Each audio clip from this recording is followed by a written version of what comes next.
An Affinitates Signature luncheon sponsored by Executive Forums recently took place at Tilly's Tea Room.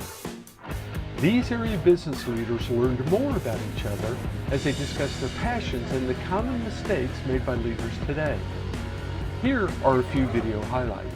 Because I think everybody would benefit by owning a business at least once in their life, or acting as thinking like an entrepreneur in the workplace. And that's because owning a business causes you to grow and stretch in ways that you never realized that you could.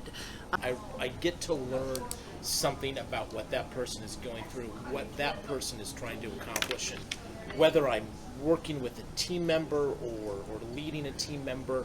Whenever they bring a problem to me, I always say, problem aside, what is it you're trying to accomplish? They don't want to talk to a person, and I've been told that many times, which is a gap that I don't know how to fill yet, because there's so many independent agencies out there that they're fighting the same thing. And, you get versus seeing them through eyes of openness and allowing for their gifts to rise and seeing what's good, they immediately disqualify and generalize, right? Mm-hmm. You're all not anyway one way. Mm-hmm. You're all individualistic people who come to the table with different things. Well, we didn't do it this way in the 80s, so why should we do it now?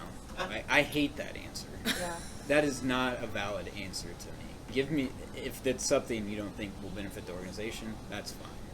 But just because it hasn't been done that way in the past doesn't mean it's a good way, not a good way to do it now.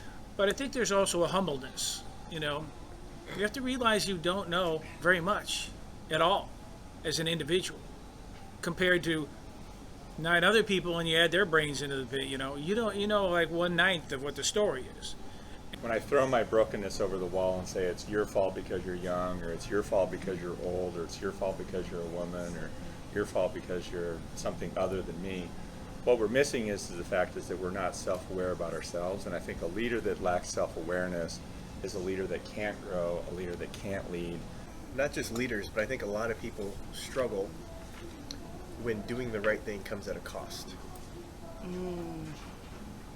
Show me the leader who can do the right thing when it costs them something. I'll show you somebody who's got their eye on the North Star. Do you know leaders with an eye on the North Star? Those doing the right thing even when there's a cost? Add a comment below or send a message to share your thoughts.